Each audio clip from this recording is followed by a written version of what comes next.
सुनिए, सुनिए, ये फूल बुद्ध को।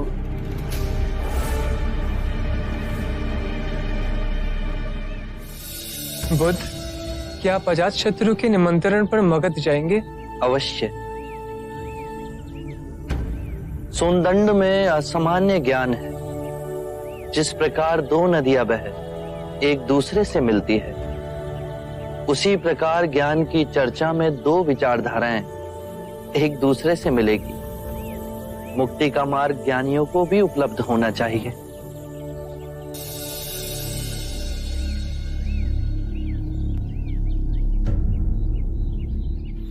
सुधा, तुम्हारे मुख पर इतना भय क्यों? मार्ग में कोई कठिनाई हुई है?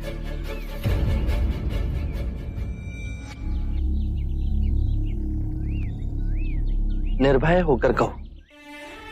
मैं भिक्षाटन लेकर आश्रम की ओर आ ही रही थी कि अचानक एक व्यक्ति मेरे सामने आ खड़ा हुआ।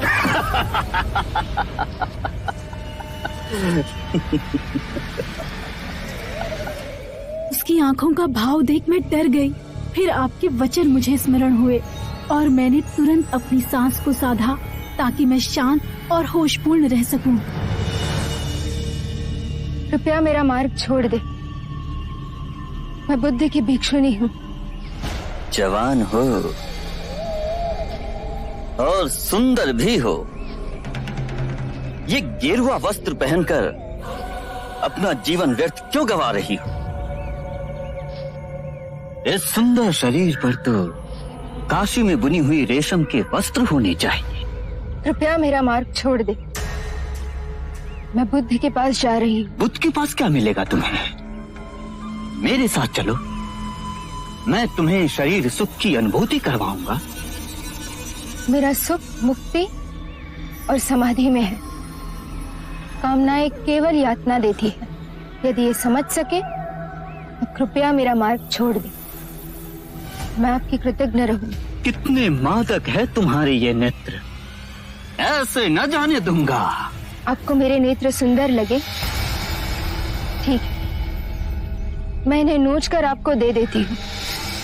नेत्रहीन का जीवन आपके स्पर्श से कई अधिक अच्छा होगा।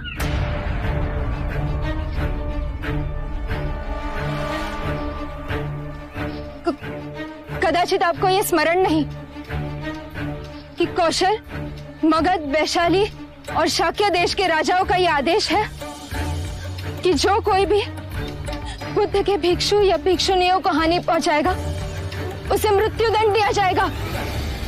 तुम अपने प्राण गंवाना चाहते हो? क्षमा कीजिए, दोबारा मैं किसी स्त्री के मार्ग में नहीं आऊंगा। बहन, आप जिस राह पर चल रही हैं, उसी पर चलकर अपने लक्ष्य की प्राप्ति करें। आज आपके बताए हुए मार्ग पर चल तो आज अपने शील ना बचा पाती। यदि यह किसी और भिक्षुणी के साथ घटित हुआ तो? तुम्हारे साहस और अविचल भाव की मैं प्रशंसा करता हूँ। सदियों से पुरुष ने नारी को अपनी वासनाओं से उत्पीड़ित किया है।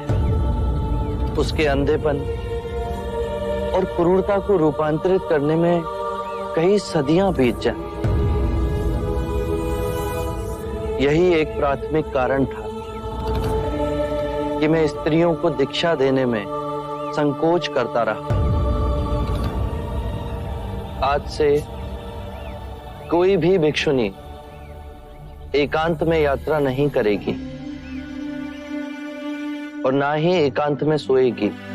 उसके साथ सदैव एक और भिक्षुनी होनी चाहिए ताकि वो एक दूसरे का संरक्षण कर सके, एक दूसरे की सहायता कर सके। आनंद, तुम सुधा के साथ आमरा वन जाकर वरिष्ठ भिक्षुनी को इन नियमों के बारे में समझाओ।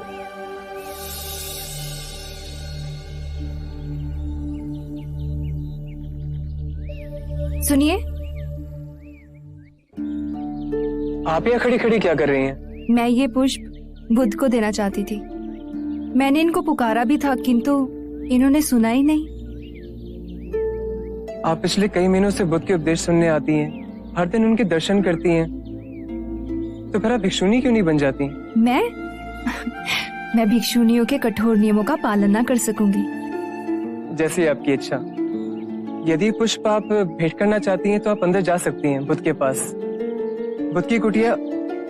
बुद्ध की कुटिया कहाँ है ये मैं भली भांति जानती हूँ। ठीक है, आप जाइए।